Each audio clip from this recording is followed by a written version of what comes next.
आज हम पढ़ेंगे थ्योरी, लॉ एंड प्रिंसिपल के बारे में। ठीक है जी। अब जैसे कि आपको हमने पिछली वीडियोस में बताया था कि हमारे पास कोई भी होती है बायोलॉजिकल प्रॉब्लम, हम यहाँ लिख लेते हैं दैट इज बायोलॉजिकल प्रॉब्लम होती है। ठीक है जी।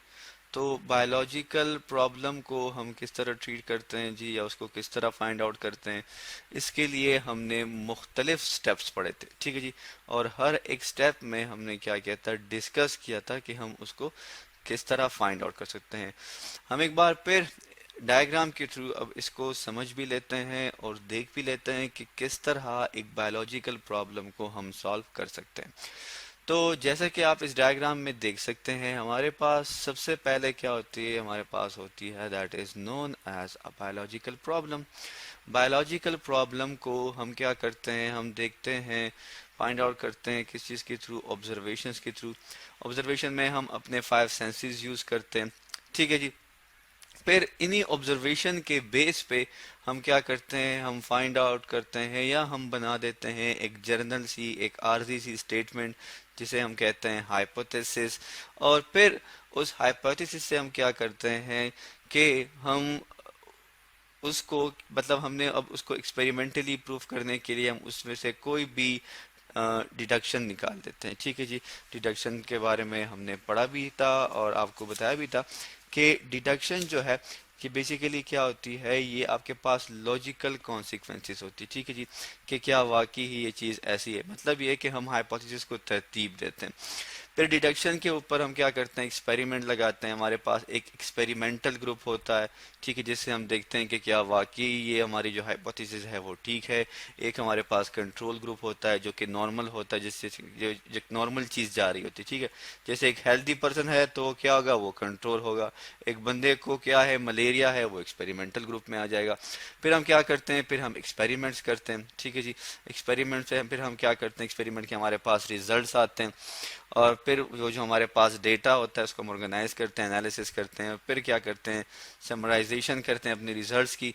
अगर रिजल्ट हमारे हाइपोथेसिस को क्या करते हैं, प्रूव करते हैं, तो हम आगे बढ़ेंगे। अगर नहीं करते तो हम वापस चले जाते हैं किसकी तरफ, हाइपोथेसिस की तरफ, और हम दोबारा से हाइपोथेसिस देते हैं।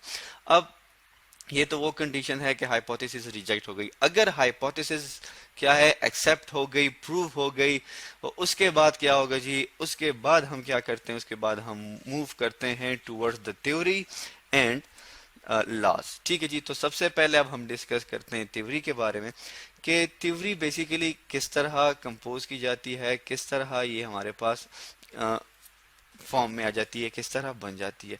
हाइपोथेसिस को क्या किया जाता है, दोबारा दोबारा चेक किया जाता है, बार बार हम उसको चेक करते हैं। लिख लेते हैं दैट इज हाइपोथेसिस। ठीक है जी।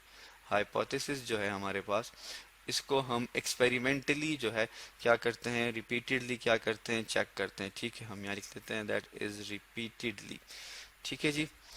जब हम इसको रिपीटेडली चेक करते हैं, क्यों चेक करते हैं, हो सकता है कि कहीं ना कहीं से इस हाइपोथेसिस में कोई गलती हो, या इसका कोई एक पॉइंट जो है वो प्रूव ना हो, साबित ना हो। तो हम क्या करते हैं, उसको बार बार मुख्तलिफ एस्पेक्ट से चेक करते हैं। जैसे आपने देखा होगा कि टीवी पे जब मुख्तलिफ प्रोग्राम चलते हैं, जब वो डिस्कशन करते हैं किस चीज़ के बारे में, तो वो उसको मुख्तलिफ जावियों से देखते हैं कि क्या ये बात इस जाविये से ठीक है या नहीं है ठीक। इस तरह बायोलॉजिस्ट भी क्या करते हैं, वो एक हाइपोथेसिस को चेक करने के लिए मुख्तलिफ जावियों से उसको चेक करते हैं, किसके थ्रू, एक्सपेरिमेंट्स के थ्रू। अब जब इस हाइपोथेसिस को बार बार एक्सपेरिमेंट के थ्रू चेक किया जाता है, तब हम क्या करते हैं, तब को जब ये हम इस यहाँ लिख लेते हैं कि ये सेटिस्फाई हो जाती है, ये हाइपोथेसिस, या नॉट फाल्सिफाइड हो जाए। ठीक है। नॉट फाल्सिफाइड का क्या मतलब है, स्पेलिंग को थोड़ी ठीक कर लेते हैं।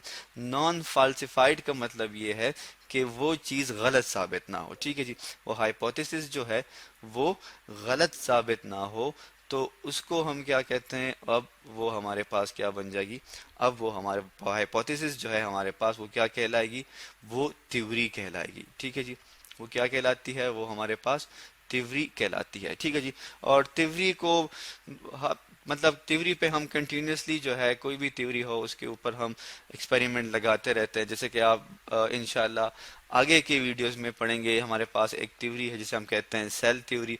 अब सेल थ्योरी पे कई सारे एक्सपेरिमेंट हुए और स्टिल हो रहे हैं, ठीक है जी। इसमें हम क्या कहते हैं कि सेल जो है वो प्री एग्जिस्टिंग सेल से बनता है, मतलब सेल पहले से मौजूद होता है, वो डिवाइड होकर हमारे पास सेल बनाते हैं। इस तरह के इसमें मुख्तलिफ किस्म के पास्टुलेट होते हैं, पॉइंट्स होते हैं, और उन हर एक पॉइंट को हर एक जाविये से चेक किया जाता है, ठीक है जी। तो ये भी कहा जाता है कि थ्योरी जो है हमारे पास सबसे जो है अच्छी थ्योरी, या सबसे जो जिसको एक्सेप्ट किया जाता है जिस थ्योरी को, वो इस तरह होनी चाहिए कि उससे हमें मजीद भी फायदा हो, ठीक है, कि हम उसके उसके थ्रू, उस थ्योरी के थ्रू किसी और चीज को भी हम क्या कर सकें, डिस्कवर कर सकें, ठीक है जी।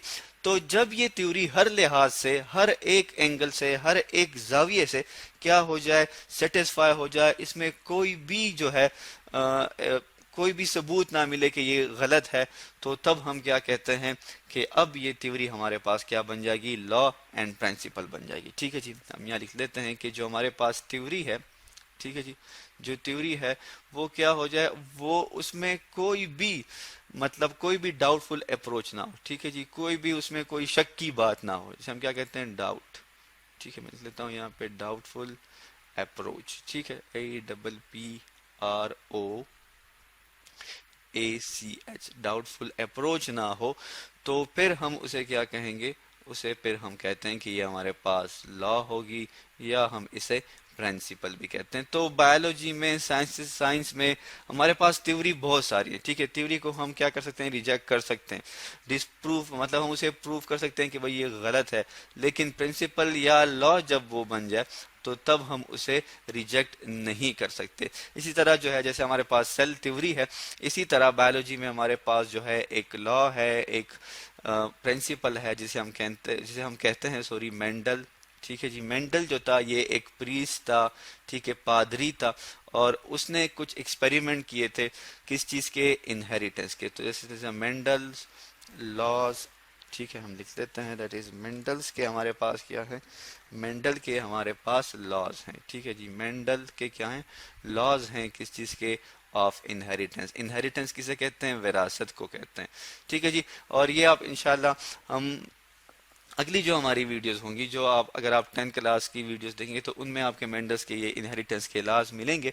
तो इनहेरिटेंस के बारे में उसने एक प्रिंसिपल बताया था कि किस तरह जीन्स, या किस तरह जो अलील हैं, अलील या जीन हमारे पास क्या हैं, ये हेरिडिटी मटेरियल होते हैं, किसी खासियत को, किसी ट्रेट को, जैसे आंखों का रंग है, ठीक है जी, बालों का कलर है, ये हमारे पास क्या है, ये हमारे पास ट्रेड्स हैं, किस तरह ये अपने पेरेंट्स से, अपने वालिदैन से मुंतकिल हो जाती हैं टूवर्ड्स द ऑफस्प्रिंग, उनके बच्चों की तरफ। तो इसी तरह जब हमारे पास, जब ये रिजल्ट हो जाए, उन पे डिस्कशन होते हैं, उन पे सेमिनार्स होते हैं, मुख्तलिफ लोग बैठते हैं, उसको डिस्कस करते हैं कि भाई ये बात सही है या गलत है, तो उसके बाद हमारे पास ये चीज़ बन जाती है थ्योरीज। और थ्योरी में जब किसी भी किस्म का शक ना हो, किसी भी किस्म का सवाल ना उठे, तो फिर हम उसे क्या कहते हैं, उसे हम कहते हैं laws and principle. Laws and principle हमारे पास साइंस में बहुत ही कम होते हैं, लेकिन थ्योरीज हमारे पास बहुत ही ज्यादा हैं। सो आज हमने पढ़ा थ्योरी, लॉ एंड प्रिंसिपल के बारे में।